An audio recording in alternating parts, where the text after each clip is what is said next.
ప్రశాంతమైన మైలవరంలో అరాచకం సృష్టించేందుకు జగన్ ప్రయత్నిస్తున్నారని విమర్శించారు మంత్రి దేవినేని ఉమా. ఓడిపోతామనే భయంతోనే వైసీపీ నేతలు ఇలా దాడులు చేస్తున్నారని అన్నారు.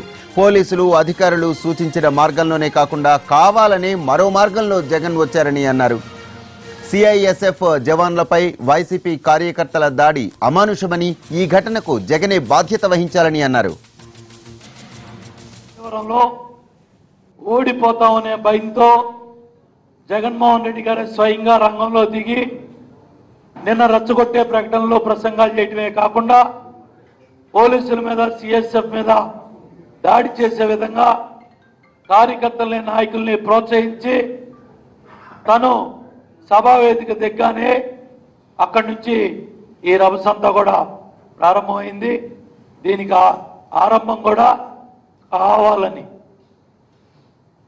రిటర్నింగ్ ఆఫీసర్ కానీ పోలీస్ యంత్రాంగం కానీ సూచించిన మార్గంలో రాకుండా సభాస్థల మధ్యలో కార్యకర్తల నాయకుల మధ్యలోంచి కావాలని వచ్చి వాళ్ళని ప్రేరేపించి ఈ సంఘటనకి జగన్మోహన్ రెడ్డి గారు బాధ్యత వహించాలి. పూర్తిగా ఇది ఎన్నికల నిబంధనలకు కూడా విరుద్ధం. ఇవాళ మా ప్రచారాలన్నీ కూడా ఎన్నికల కమిషన్ పరిధిలో జరుగుతూ ఉన్నాయి. వాళ్ళ ఆధ్వర్యంలో అధికారుల దృష్టికి తీసుకెళ్ళి అటు పోలీస్ యంత్రాంగానికి కానీ ఎన్నికల అధికారులకు కానీ మేము ప్రచారం చేసుకునే గ్రామాలని ముందుగానే తెలియజేస్తున్నాం.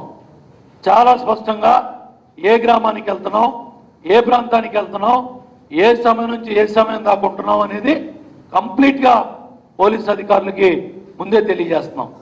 వాళ్ళు ఇచ్చే రూట్లు కూడా చాలా స్పష్టంగా ఎక్కడ ఎటువంటి పార్టీలు ఎవరో కూడా బహిరంగంగా ఎదురు పొదురు ప్రచారాలు చేసుకొని ఇబ్బందులు లేకుండా ప్రజలకు ఇబ్బంది కలగకుండా పూర్తి స్థాయిలో మేము సహకరిస్తూ ఉంటే బాధ్యత గల అధికార పక్షంగా మేము అన్ని విధాలుగా కూడా అక్కడ సహకరిస్తూ ఉంటే నిన్న కావాలని ఓడిపోతామనే భయంతో, ఎందుకంటే జగన్మోహన్ రెడ్డి గారి అవినీతిని ప్రశ్నించానని, జగన్మోహన్ రెడ్డి గారి పులివెందులకి చంద్రబాబు నాయుడు గారు నాయకత్వంలో పులివెందులకు నీళ్లు తీసుకెళ్లామని కక్షతో ఎవరైనా ప్రాంతానికి నీళ్లు వస్తే సంతోషపడతారు, ఎవరైనా నియోజకవర్గానికి నీళ్లు వస్తే సంతోషపడతారు.